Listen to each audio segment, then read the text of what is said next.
Welcome back to Dynamic Natural English. Today we have interrogative sentences. In other videos, we talked about assertive sentences and general rules of changing sentences from direct into indirect narration. Today we have interrogative sentences. Let's get started. How do we change sentences from direct narration to indirect narration? Interrogative में क्या rules हैं उन्हीं को आज हम discuss करने जा रहे हैं. इसमें थोड़े से रूल्स हैं. अगर आप थोड़ा सा ध्यान देंगे तो it will be very easy for you to change sentences from direct into indirect narration which are interrogative sentences. Interrogative sentences के रूल्स हम जान लेते हैं. सबसे पहला काम ये होता है, इंट्रोगेटिव सेंटेंसेस को जब हम डायरेक्ट से इनडायरेक्ट नरेशन में चेंज करते हैं तो रिपोर्टिंग वर्ब सेड टू जो होता था, सेड टू की जगह पर अभी हमें टोल्ड नहीं करना पड़ेगा बल्कि आस्क्ड और इंक्वायर्ड ऑफ, आस्क्ड और इंक्वायर्ड ऑफ करना पड़ेगा. Let's have a sentence. I said to her are you playing. मैंने उससे कहा क्या तुम खेल रही हो. यहाँ पे हर ऑब्जेक्ट है और यू ऑब्जेक्ट के हिसाब से बदलता है, यानी उसी लड़की को यहाँ पे यू कहा जा रहा है. Now let's change the sentence. I asked her. अब यहां पर जब हम इसको चेंज कर रहे हैं तो कंजंक्शन दैट की बजाय इफ या वेदर लगाते हैं और सेंटेंस को असर्टिव बना लेते हैं. इंट्रोगेटिव से सीधा करेंगे सेंटेंस को तो सब्जेक्ट पहले आ जाएगा. यहाँ हेल्पिंग वर्ब पहले था, अभी सब्जेक्ट पहले आएगा और ये यू जो प्रोनाउन सेकंड पर्सन का है ये ऑब्जेक्ट के हिसाब से बदलता है. ऑब्जेक्ट यहाँ हर है तो हर का सब्जेक्ट होता है शी. इफ शी, आर का हो जाएगा was.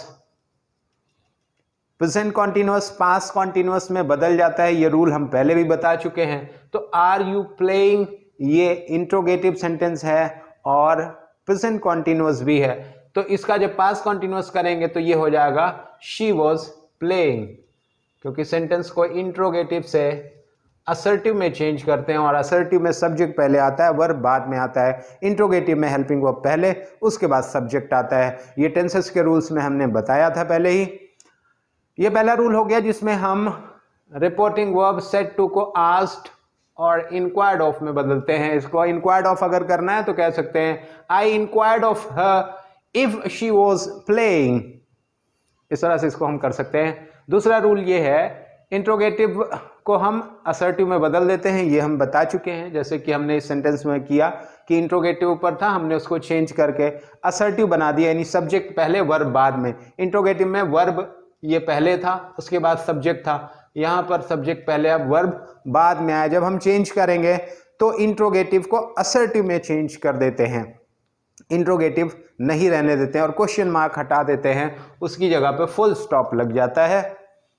Now come to the next rule. Interrogative sentence with auxiliary verb use connecting word if और वेदर. अभी दैट जो कंजंक्शन हम लगाते थे असर्टिव सेंटेंसेस में रिपोर्टिंग वर्ब और रिपोर्टेड स्पीच को कनेक्ट करने के लिए, ये रिपोर्टिंग वर्ब है. रिपोर्टिंग वर्ब आस्क्ड है, आस्क्ड टू बॉबी, ये रिपोर्टिंग वर्ब है. यहां पर सेड होता था या सेड टू होता था तो हम उसको टोल्ड में बदलते थे. उसके बाद यहां जो रिपोर्टेड स्पीच है इसको जोड़ने में हमें एक कंजंक्शन दैट को यूज करना पड़ता था. Now there is no use of that, but in place of that we have to put if और वेदर. या तो इफ या तो वेदर को हम यूज करेंगे. सेंटेंस को देखते हैं. इसमें Jimmy asked Bobby, Jimmy asked to Bob, तो ये उसी तरह से रह जाएगा जिमी आस्क्ड टू बॉब. अब यहां पे इफ या वेदर लगाएंगे. इफ यू बॉब के हिसाब से बदलेगा, सेकंड पर्सन ऑब्जेक्ट के हिसाब से बदलता है. दिस इज बॉब और बॉब कोई तीसरा आदमी है, थर्ड पर्सन है और वो मैस्कुलिन है तो इसके लिए ही हो जाएगा. इफ ही विल बदल जाएगा वुड में, if he would help me subject है जिमी, मी सब्जेक्ट जिमी है तो जिमी के लिए हेल्प जिमी या हिम, यहां पे जिमी के लिए हिम कर देंगे। Now come to the next rule, rule number 4, interrogative with question words such as, जैसे कि ये क्वेश्चन वर्ड्स हैं what, who, which, whom, when, where, etc. ये क्वेश्चन वर्ड्स अगर हैं तो इसमें हम कंजंक्शन इफ वेदर नहीं लगाते हैं, इन्हीं को हम कंजंक्शन बना देते हैं, ये प्रोनाउंस बन जाते हैं, ये क्वेश्चन वर्ड्स नहीं रह जाते हैं। इसमें हम सेंटेंसेस को जब चेंज करेंगे तो इसको देख सकते हैं। जैसे यहां पे एक सेंटेंस है, He said to me, where do you live? He said to me, जैसे कि आपको बताया कि रिपोर्टिंग वर्ब को हम asked और inquired of में बदलते हैं, said to को asked और inquired of में बदलते हैं, तो इसको हम बोलेंगे he asked me। where जो है, अब इसमें ये जो रूल बता रहे हैं कि who, which, where, whom, ये जितने भी क्वेश्चन वर्ड्स हैं इनको हम कंजंक्शन बना देते हैं। वेयर, अब इसके बाद सब्जेक्ट है यू, यू बदलेगा ऑब्जेक्ट के हिसाब से, ऑब्जेक्ट इसका मी है तो आई हो जाएगा ये। वेयर आई डू लिव है यानी प्रेजेंट इंडेफिनिट है, it will be change into past indefinite, और पास्ट इंडेफिनिट में जब असर्टिव सेंटेंस बनाएंगे तो हो जाएगा वेयर आई लिव्ड, क्योंकि पास्ट इंडेफिनिट के पॉजिटिव सेंटेंस में हेल्पिंग वर्ब नहीं आता, सीधा मेन वर्ब का सेकंड फॉर्म आता है, इसलिए अब ये हो जाएगा he asked me where I lived, full stop लग जाएगा। क्वेश्चन मार्क हटा दिया गया है, क्वेश्चन मार्क हटा दिया है, वेयर को यहां पे कंजंक्शन बना दिया, और कंजंक्शन इसलिए बन गया क्योंकि इसके बाद अब हेल्पिंग वर्ब नहीं आ रहा है, सब्जेक्ट आ रहा है आई, यू मी के लिए बदल करके आई हो गया, क्योंकि हमने बताया है पहले भी रूल में कि ये जो सेकंड पर्सन का प्रोनाउन है वो ऑब्जेक्ट के हिसाब से बदलता है, और फर्स्ट पर्सन का यानी आई और वी होता है अगर रिपोर्टेड स्पीच में तो आता है सब्जेक्ट के पास, जैसे सब्जेक्ट यहाँ पे ही है उसके हिसाब से बदलना था, यहाँ पे यू है तो ये ऑब्जेक्ट मी के हिसाब से बदलेगा, और मी का सब्जेक्ट होता है आई, वेयर आई लिव्ड, इसको जब पास्ट इंडेफिनिट में बदलेंगे तो ये मेन वर्ब का सेकंड फॉर्म यानी लिव का लिव्ड हो जाएगा, इसका पास्ट फॉर्म है। Now next rule, number 5, pronoun, verb and other words change as per the rules of assertive sentences। जो assertive sentences के rules हैं उसी हिसाब से verb के tense को हम बदलते हैं और pronouns को बदलते हैं। हमने पहले भी बताया इसमें कि फर्स्ट पर्सन का प्रोनाउन आई और वी वो सब्जेक्ट के अकॉर्डिंग बदलता है, subject of the reporting verb, जैसे ये सब्जेक्ट है रिपोर्टिंग वर्ब का, यहाँ पे ये रिपोर्टिंग वर्ब है और ये रिपोर्टेड स्पीच है, यहाँ पे इस रिपोर्टिंग वर्ब में सब्जेक्ट ये कहलाएगा, ये रिपोर्टिंग वर्ब है, और ये हो गया ऑब्जेक्ट जो वर्ब के बाद आ रहा है। तो वर्ब का टेंस और प्रोनाउंस ये वही रूल्स हैं जो असर्टिव सेंटेंसेस के हैं, यानी प्रेजेंट इंडेफिनिट पास्ट इंडेफिनिट में बदलेगा, past indefinite will be change into past perfect no change, present continuous past continuous, past continuous past perfect continuous no change, present perfect past perfect no change, present perfect continuous becomes past perfect continuous tense, और past perfect में कोई बदलाव नहीं होता है। तो इस तरह से हम वही रूल फॉलो करेंगे यहाँ पे टेंस के मामले में, और प्रोनाउंस के मामले में दो चीज़ याद रखना है, फर्स्ट पर्सन का प्रोनाउन आई और वी ये सब्जेक्ट के अकॉर्डिंग बदलेगा, और यू जो सेकंड पर्सन का प्रोनाउन है ये ऑब्जेक्ट के हिसाब से बदलता है, ऑब्जेक्ट ही होगा तो वो भी चाहे आई है चाहे यू, जो यू है वो यहाँ पे अगर हिम होगा या हर होगा, हिम है तो ही हो जाएगा, अगर हर है तो शी हो जाएगा, या कोई पर्सन का नाम है तब भी ही या शी, जैसे मैस्कुलिन और फेमिनिन जेंडर होगा उसी के अकॉर्डिंग हम यू को ऑब्जेक्ट के हिसाब से बदलेंगे, जैसे हमने करके दिखाया। अभी एक सेंटेंस और करके देखते हैं। Smith said to Mary, do you read newspaper? Smith asked Mary, asked Mary, if लगाएंगे यहां पे क्योंकि यहां क्वेश्चन वर्ड नहीं है, यू बदलेगा मैरी के लिए शी हो जाएगा क्योंकि वो लड़की है, और थर्ड पर्सन का फेमिनिन का प्रोनाउन शी होता है। और डू यू रीड यानी प्रेजेंट डेफिनिट है, इसलिए इसको हम read, red, red main verb का सेकंड फॉर्म यानी पास्ट इंडेफिनिट में हम बदलेंगे। If she red newspaper, newspaper, now the sentence is complete, full stop. ये पास्ट इंडेफिनिट हो गया है। मेन वर्ब का second form read, red, red, spelling same होती है बट इसका प्रोनाउंसिएशन जो है वो रेड हो जाता है। तो इस तरह से ये सेंटेंस बदल गया, यानी प्रेजेंट डेफिनिट को पास्ट इंडेफिनिट में हमने बदल दिया और इसका प्रोनाउन यू को मैरी के हिसाब से शी हमने बना दिया। The sentence is done. Now come to the next rule and the last one. yes, no response to a question, repeat subject and verb of the previous sentence or make replied in affirmative or replied in negative। अगर किसी reported speech में आगे बात आती है yes और no, कोई कहने वाला कहता है, तो उसके रेस्पॉन्स में जब हम इसको चेंज करेंगे सेंटेंस को, तो उसके रेस्पॉन्स में हमें करना ये है कि या तो हम ये कर देते हैं, कुछ स्कॉलर्स कहते हैं कि रिप्लाइड इन नेगेटिव या रिप्लाइड इन अफर्मेटिव कर देंगे, या तो फिर हम उसी सब जो सेंटेंस इसके पहले आया हुआ है येस और नो के पहले जो सेंटेंस आया है उसके सब्जेक्ट और उसके वर्ब को रिपीट कर देंगे। Now come to the sentence and change it, how to transform this sentence having yes in it। कैसे इसको हम बदलेंगे जिसमें yes लिखा हुआ है। Mary said to Smith, can you lend me your book? Smith said yes। Mary ने Smith से कहा, क्या आप मुझे अपनी किताब उधार दे सकते हैं? स्मिथ ने कहा yes।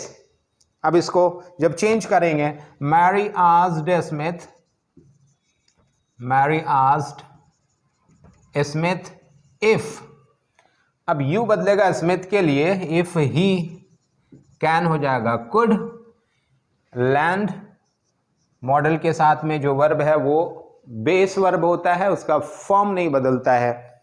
If he could land मी हो जाएगा, सब्जेक्ट के हिसाब से बदलेगा मैरी के लिए।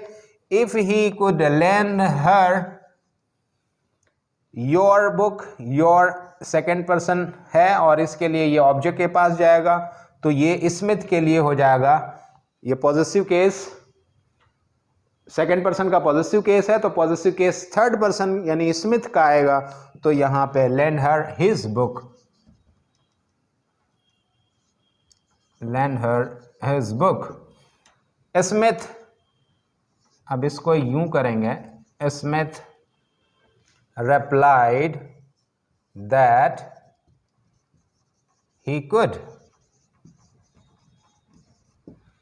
Smith replied that he could। yes के आंसर में yes जो लिखा हुआ इसको जब हम चेंज करेंगे तो स्मिथ said yes, तो इसको हम जब चेंज करेंगे तो बोलेंगे Smith replied that he could। यहां पे can you lend me, तो he could lend her, तो he could यहां पे he ये सब्जेक्ट है, इसको ले आएंगे और वर्ब could है उसको ले आएंगे। इस तरह से ये इसके रिस्पॉन्स में हो जाएगा, Smith replied that he could। या फिर यूं कह सकते हैं जैसे यहां पे लिखा हुआ है replied in affirmative, replied in negative, तो यहां yes कहा है तो ये affirmative है यानी पॉजिटिव रिस्पॉन्स उसका आता है, तो हम कह सकते हैं कि स्मिथ replied in affirmative। ये दो तरीका का होता है, Smith replied in affirmative, Smith replied that he could। इस तरह से ऐसे सेंटेंसेस को हम जिसमें yes या no आ जाते हैं, this is the way to change them from direct into indirect narration। Now come to change some other sentences that we have here। He said to me, did you go to market? He asked me, if you me के लिए बदलेगा I, if I did go will be had gone to market। He asked me if I had gone to market, past indefinite है, that will become past perfect। ये rule है tense, verb tense को बदलने का। did बताता है, did go, ये past indefinite का रूल है। और यहाँ जब हम इसको पास्ट इंडेफिनिट को पास्ट परफेक्ट में बदलेंगे, सेंटेंस को सीधा करेंगे, इफ लगाने के बाद सब्जेक्ट आ जाएगा, यू बदलेगा मी के लिए, चूंकि सेकंड पर्सन का प्रोनाउन ऑब्जेक्ट के हिसाब से बदलता है, ऑब्जेक्ट मी है और मी का सब्जेक्ट आई होता है, तो आई यहाँ हो जाएगा और पास्ट परफेक्ट का हेल्पिंग वर्ब डिड की बजाय अब यहाँ पे हैड हो जाएगा। गो को थर्ड फॉर्म यानी पास्ट परफेक्ट में थर्ड फॉर्म मेन वर्ब का रखते हैं, गॉन हो गया, then to market. He asked me if I had gone to market. Now this is the last sentence in this practice session. I said to him, how much sugar do you want? अब इसको जब change करेंगे, I asked him how much, ये question word है और इसको हम बना देंगे प्रोनाउन और कंजंक्शन का काम करेगा। हाउ मच शुगर, अब यहाँ सब्जेक्ट आएगा यू है सेकंड पर्सन का प्रोनाउन जो बदलेगा ऑब्जेक्ट हिम के हिसाब से और ये हो जाएगा he. If he, do you want present definite है, it will become past. How much sugar he wanted, positive sentence. जब असर्टिव सेंटेंस हो गया तो सेंटेंस को सीधा करने के लिए इसको कंजंक्शन बना दिया, हाउ मच शुगर, उसके बाद सब्जेक्ट आ गया, सब्जेक्ट के बाद वर्ब और पास्ट इंडेफिनिट का वर्ब सेकंड फॉर्म आता है पॉजिटिव सेंटेंस में और हेल्पिंग वर्ब को हम नहीं रखते हैं। यहाँ पे ये इतना क्वेश्चन वर्ड का पार्ट है, ये क्वेश्चन के बाद हेल्पिंग वर्ब आया हुआ है, ये इंट्रोगेटिव सेंटेंस में होता है, लेकिन जब हम इसको असर्टिव बनाते हैं तो सब्जेक्ट पहले आता है, वर्ब को बाद में रखते हैं, लेकिन ये सेंटेंस पॉजिटिव है, इसमें हेल्पिंग वर्ब का कोई काम नहीं है। Then we had past indefinite and its verb is wanted. I asked him how much sugar he wanted. So all these changes that we had in this session must help you to improve your skill in transformation of sentences from direct into indirect narration. This session must be very helpful for your board examination as well. Don't forget to practice on this sentences, means interrogative sentences, that will help you and you will be apt, you will be expert in transformation of the narration, the sentences from direct into indirect narration. And after this video you will find some more videos on imperative sentences, exclamatory sentences, optative sentences. Thank you for watching Dynamic Natural English. Meet you in the next video.